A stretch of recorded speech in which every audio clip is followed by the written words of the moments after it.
Dans l'assemblée des saints, assoiffé je me tiens, que ton onction descende sur moi. Conscient que mon destin est dans le creux de ta main, que ton onction descende sur moi. Je suis disposé, assoiffé, que ton onction descende sur moi. Je suis disposé, assoiffé, que ton onction descende sur moi.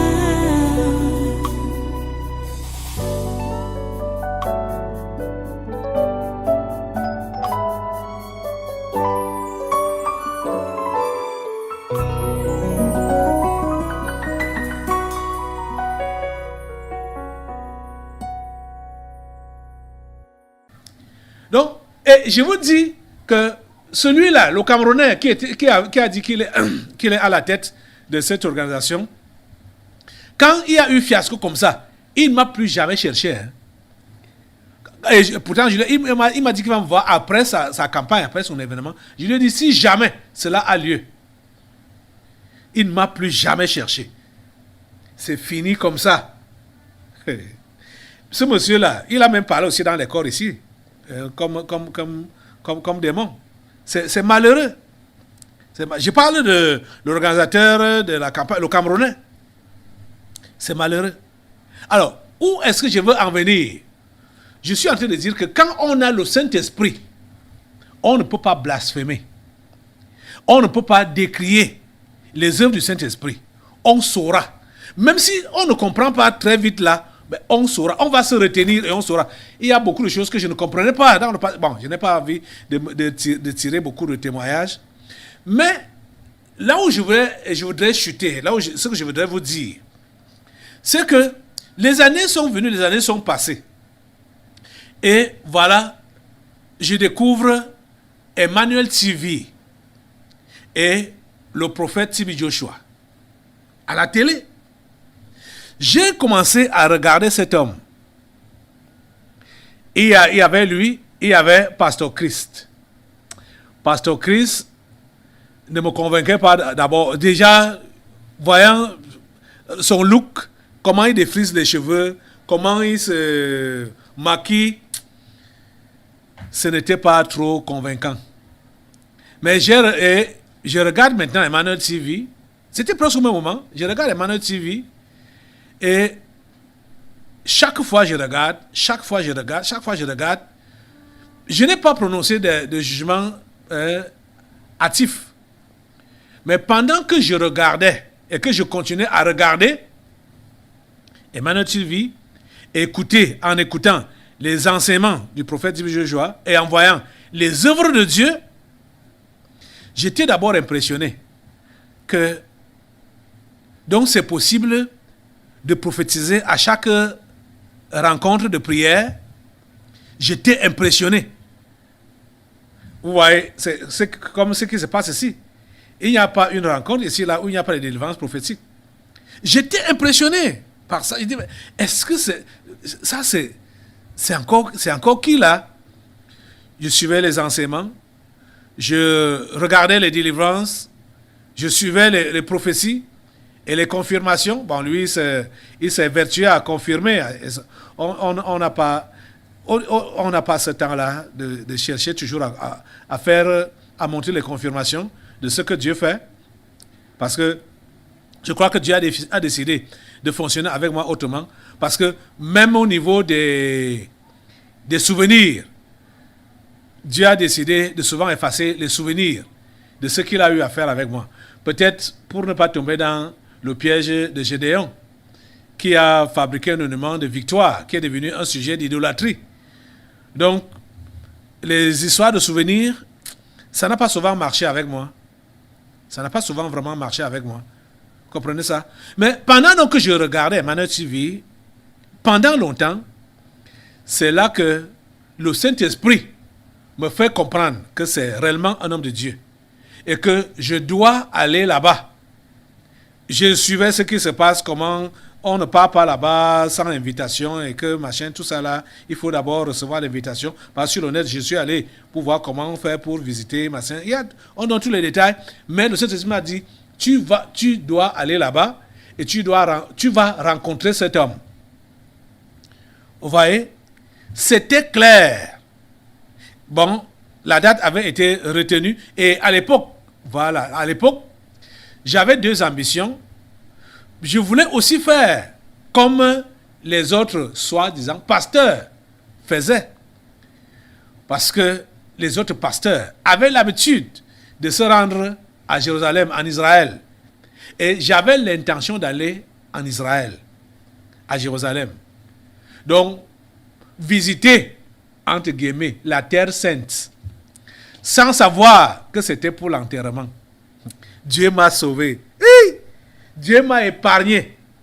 Donc, cette année-là, j'avais cette ambition de voyager en Israël, pour Israël. Et quand j'ai donc...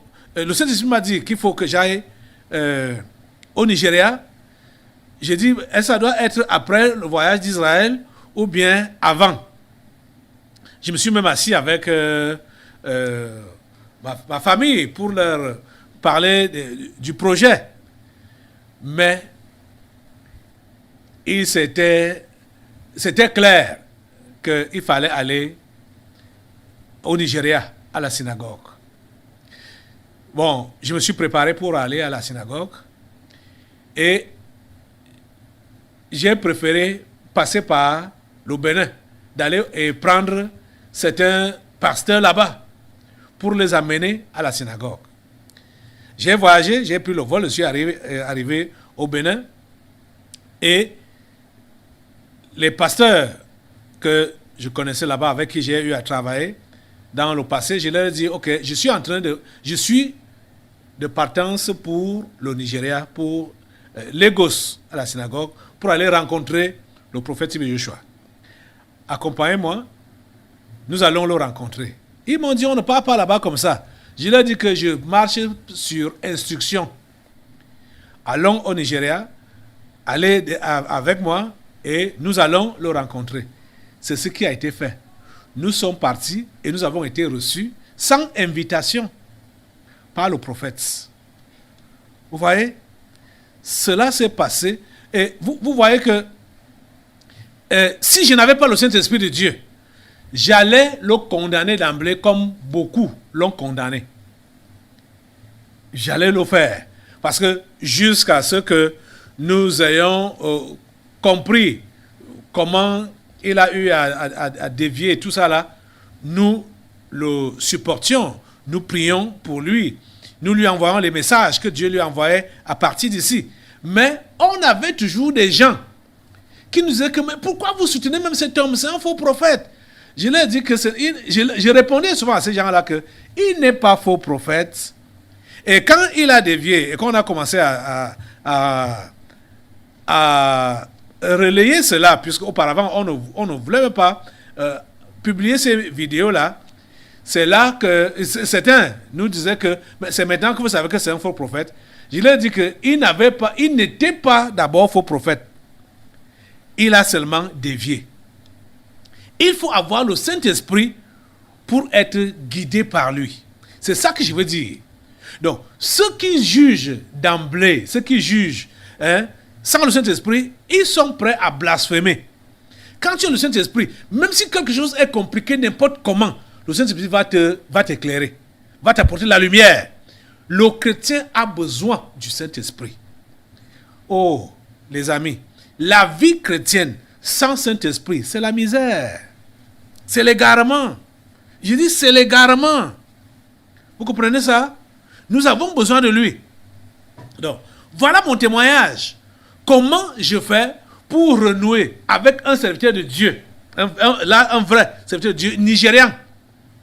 Mais j'avais déjà, auparavant, je les avais déjà tous classés avant que, je crois, les années 2014, qu'ils ont commencé, ces faux-là, prophètes du Nigeria, faux pasteurs, apôtres, machin, ont commencé à parler dans les corps pendant les délivrances prophétiques ici à l'église. Mais j'étais déjà physiquement, parce que comme j'ai fait des voyages physiques dans leurs églises là-bas, j'avais compris que c'était des faux. Et j'avais pris la résolution de ne pas collaborer avec eux. Jusqu'à ce que des années passent et je découvre le prophète Joshua au travers des Manna TV, et le Saint-Esprit me confirme que c'est son serviteur. Et me donne des directives, et ce qu'il avait dit, comment il m'avait conduit, cela s'est passé exactement comme ça. Vous êtes en train de comprendre ça? Nous avons besoin du Saint-Esprit. Et j'ai compris pourquoi Dieu avait permis que je puisse entrer en contact avec cet homme, le prophète Joshua, de cette façon-là. C'est parce que Dieu voulait utiliser ce ministère pour le sauver. Mais Dieu a tout fait pour le sauver de la mort précoce. Mais ce que Dieu a réussi à faire, c'est seulement de le sauver de l'enfer. C'est tout. Parce qu'à chaque révélation, nous étions en train de prier pour le salut de son âme ici là. Quand ça avait trop gâté, c'était déjà trop gâté, c'est là qu'on a prié Dieu ici. Vous êtes témoin que Dieu, s'il te plaît, permet que cet homme puisse se repentir, et dès qu'il se repent, reprends-le. Prends-le à toi. Et c'est ça qui s'est passé. C'est ça qui s'est passé. Vous voyez, nous avons besoin du Saint-Esprit. Donc, si tu dis que tu es chrétien, tu n'as pas le Saint-Esprit, tu n'es qu'un religieux. Tu ne sais pas ce que tu fais. Tu comprends? Tu ne sais pas ce que tu fais. Et tu ne peux pas dire que tu es chrétien et tu n'as pas d'amour. Parce que le Saint-Esprit est répandu dans nos cœurs par le Saint-Esprit. Je veux dire, l'amour est répandu dans nos cœurs par le Saint-Esprit. À la conversion, dès la conversion. Et cet amour se développe et agit sans bagarre. On ne bagarre pas. Un chrétien ne bagarre pas pour aimer. Un chrétien ne doit pas avoir des ennemis. Avoir des gens qui détestent. Non. Vous voyez? Mais vous comprenez également que le Saint-Esprit ne va pas te laisser embrasser aussi tout le monde. On dit là qu'un Saint-Esprit ne va pas détester les gens. Non. Le Saint-Esprit ne te laisse pas embrasser tout le monde. Ça, ce serait la bêtise, ce serait la folie. Vous êtes en train de comprendre ça? Ça ne se passe pas comme ça. 1 Jean, chapitre 4. 1 Jean, chapitre 4. Le verset 1 dit ceci. Bien-aimés, n'ajoutez pas foi à tout esprit, mais éprouvez les esprits pour savoir s'ils sont de Dieu. Car plusieurs faux prophètes sont venus dans le monde. Vous voyez? Voilà. Celui qui a le Saint-Esprit ne va pas embrasser tout le monde. Il va éprouver les esprits et le Saint-Esprit va lui dire qui est de Dieu et qui n'est pas de Dieu. Vous comprenez? Je vous ai donné mon témoignage. Comment j'ai fait pour savoir que Tim Joshua était de Dieu? J'ai écouté ses enseignements. Et j'ai vu ses pratiques. Le Saint-Esprit m'a confirmé que ça là, ça vient de moi. Vous comprenez? Mais vous êtes là, il y a d'autres qui tombent seulement sur nos délivrances prophétiques et qui commencent à juger. Ils n'ont même pas encore écouté ce que j'enseigne. Ils ont déjà jugé et classé. Ça ne se passe pas comme ça. Vous comprenez? Ça ne se passe pas comme ça. Et en vous disant donc que, ayant le Saint-Esprit et l'amour de Dieu est répandu dans nos cœurs, on n'aura pas des ennemis, on ne va pas... Et comprenez également qu'on ne doit pas embrasser tout le monde. Et c'est ça que la Bible dit ici. Bien-aimés, n'ajoutez pas foi à tout esprit, mais éprouvez les esprits pour savoir s'ils sont de Dieu. Car plusieurs faux prophètes sont venus dans le monde. Vous comprenez ça? Voilà la Bible. Voilà les enseignements. Je sais que plusieurs qui ne comprennent pas les choses de Dieu sont dans l'ignorance parce qu'ils ne lisent pas la Bible. Parce que quand tu lis la Bible et tu as le Saint-Esprit, à chaque situation, le Saint-Esprit va te rappeler ce qui est enseigné par la Bible. Il va te rappeler cela. Vous comprenez? Ok. Aujourd'hui, c'est encore la phase de l'introduction pour ce séminaire de 4 jours, où nous sommes donc en train de parler de s'occuper des pauvres. Il y a quelque chose qui est marquant, ça dit quelque chose qui marque. Quand Jésus a commencé le ministère, a commencé donc à prêcher, allons dans Matthieu chapitre 5. Allons dans Matthieu chapitre 5. À partir le verset 3, on va lire ce verset-là. Matthieu chapitre 5. Verset 3. Qu'est-ce qui est écrit? Tu es déjà là? Matthieu 5, verset 3 dit, à partir du verset 3, heureux les pauvres en esprit, car le royaume des cieux est à eux. Je voudrais peut-être introduire comme l'évangile de Matthieu a introduit. Allons, commençons au verset 1. Voyant la foule, Jésus monta sur la montagne et, après qu'il se fut assis, ses disciples s'approchèrent de lui. Puis, ayant ouvert la bouche, il les enseigna et dit, heureux les pauvres en esprit, car le royaume des cieux est à eux. Vous voyez? Les gens à qui le Seigneur promet le royaume des cieux, ce sont qui? Les pauvres. Les pauvres. Mais pas les pauvres tout court, mais les pauvres en esprit. Quand je lis la Bible, je vois ces enseignements de Jésus, je suis dépassé de constater que Jésus ne s'est pas juste intéressé aux pauvres comme ça, et que Dieu ne s'intéresse pas aux pauvres comme ça, mais c'est depuis longtemps que Dieu s'intéresse aux pauvres et que le pauvre a une place de choix dans le cœur de Dieu. Le pauvre. On doit s'occuper de lui. Hein? On doit s'occuper de lui. Ça, c'est ce que nous sommes en train de voir. Et nous avons donc vu que pour s'occuper de lui, il faut que nous puissions manifester à son endroit l'amour que le Saint-Esprit a répandu dans nos cœurs pour lui. L'amour que le Saint-Esprit a répandu dans nos cœurs pour lui.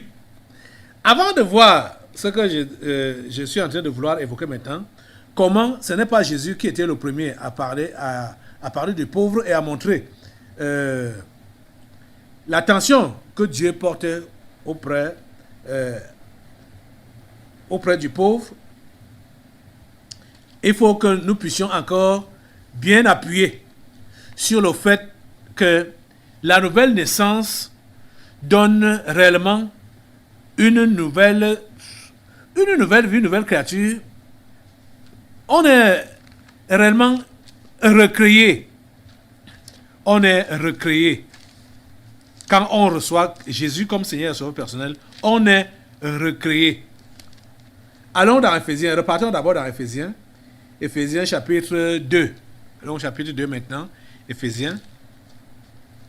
Chapitre 2, le verset 10. Nous dit ceci, Éphésiens chapitre 2, verset 10. Nous dit, car nous sommes son ouvrage. L'ouvrage de qui? L'ouvrage de Dieu. Nous sommes son ouvrage, ayant été créés en Jésus-Christ pour de bonnes œuvres. Vous comprenez? Le chrétien a été créé en Jésus-Christ pour de bonnes œuvres. Tu vois donc le but pour lequel tu es né de nouveau, c'est pour faire du bien. C'est pour de bonnes œuvres. Car nous sommes son ouvrage, ayant été créés en Jésus-Christ pour de bonnes œuvres que Dieu a préparées d'avance afin que nous les pratiquions. Voilà pourquoi nous avons été recréés en Jésus pour pratiquer de bonnes œuvres. Ça a été préparé à l'avance pour que nous puissions les pratiquer.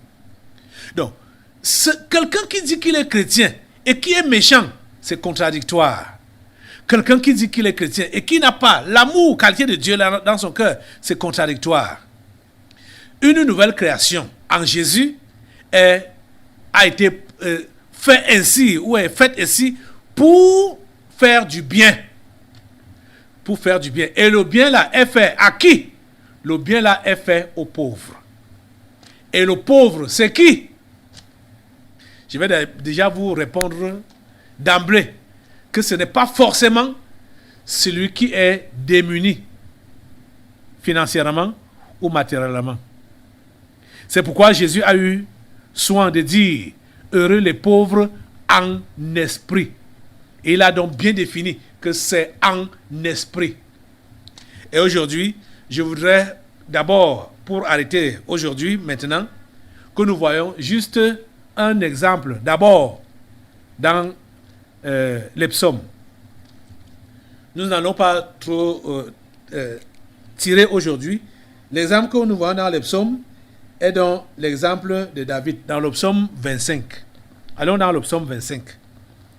Pour vous faire comprendre que le pauvre dont il est question, ce n'est pas forcément le maudit, je veux dire, le démuni matériel ou le démuni financier. C'est le pauvre en esprit. Psaume 25. Donc, le simple, le pécheur, le pauvre en esprit. Psaume 25. Allons dans ce psaume-là. Vous allez comprendre. C'est le psaume du roi David. Le roi. Le puissant roi, le grand roi. Mais David ne s'est jamais considéré comme un grand roi. Pendant tout son règne. Depuis le commencement jusqu'à la fin de sa vie.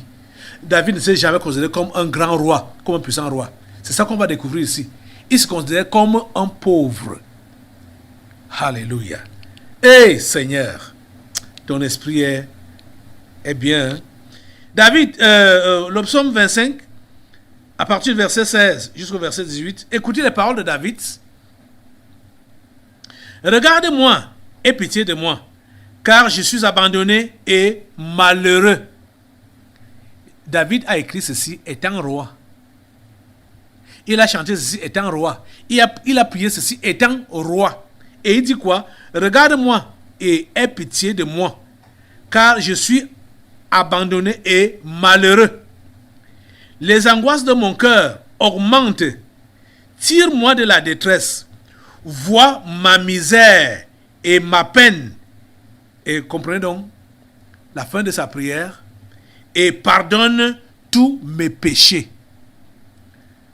Vous comprenez donc ce qu'on appelle pauvre en esprit. Je veux que vous lisiez ces paroles de David dans son contexte. C'est un roi qui parle de cette manière, qui est misérable, qui est pauvre, qui est abandonné. C'est un roi. Et si vous lisez les privilèges des rois dans la Bible, déjà dans Deutéronome 17, les privilèges que Dieu avait donnés, les critères que Dieu a donnés par rapport aux rois, et non seulement les critères, mais les privilèges, dans Deutéronome chapitre 17, vous allez mettre seulement vos mains sur la table et dire que David a dit ça, David était ça. C'est ça donc qu'on comprend, ce qu'on appelle, ce que Dieu entend par pauvre, et ce que Jésus voulait entendre par pauvre, et ce que nous devons entendre par pauvre, et pourquoi notre attention doit être fixée sur le pauvre. Toi qui es donc né de nouveau, toi qui es donc enfant de Dieu, tu dois t'occuper des pauvres. De quel pauvre s'agit-il?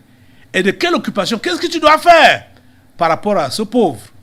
C'est ça que nous verrons tout au long des 3 jours qui nous restent. Vous comprenez? Aujourd'hui était comme une forme d'introduction. Demain, nous allons continuer avec la grâce de Dieu et jusqu'à dimanche. Pour le moment, lève-toi pour prier Dieu. Lève-toi pour prier Dieu. Alléluia. Son nom est béni éternellement. Son nom est élevé éternellement. Alléluia. Merci Seigneur, parce que ton nom est élevé éternellement. Merci d'ouvrir vraiment l'esprit de tes enfants. Merci d'ouvrir leur esprit. Merci de leur donner de comprendre. Ma prière, Dieu, c'est que ceux-là qui font dans la religion et qui ne te connaissent pas encore, en réalité, je prie que tu puisses te révéler à eux. Je prie que tu puisses les sauver. Je prie que tu leur donnes la nouvelle naissance. Je prie, Seigneur, que tu puisses les créer comme ta parole nous a révélé dans Éphésiens tout à l'heure. Que nous sommes l'ouvrage, ton ouvrage, ayant été créé en Jésus-Christ pour de bonnes œuvres. Seigneur, façonne-les maintenant. Façonne-les. Lève tes mains au ciel, lève tes mains à Dieu, demande-lui de te façonner. Demande-lui de te façonner. Demande-lui de te façonner. Dis-lui que tu es pauvre. Dis-lui que tu es misérable. Dis-lui que tu es un abandonné. Demande-lui de te sauver. Demande-lui de te pardonner. Demande-lui de te recréer. Fais cette prière avec ton cœur. Oh Dieu, s'il te plaît, écoute ces cris de cœur et exauce. Écoute ces cris de cœur et exauce. Écoute ces cris de cœur et sauve. Oh Dieu, s'il te plaît, fais-le. Au nom puissant de Jésus, nous avons prié. Merci Seigneur. À toi la gloire, l'honneur et la puissance. Au nom puissant de Jésus, nous avons prié. Amen. Amen. Prenez place dans sa sainte présence. Nous allons passer maintenant aux délivrances prophétiques. Dans l'assemblée des saints, assoiffé je me tiens, que ton onction descende sur moi. Conscient que mon destin est dans le creux de ta main, que ton onction descende sur moi. Je suis disposé, assoiffé, que ton onction descende sur moi. Je suis disposé, assoiffé, que ton onction descende sur moi.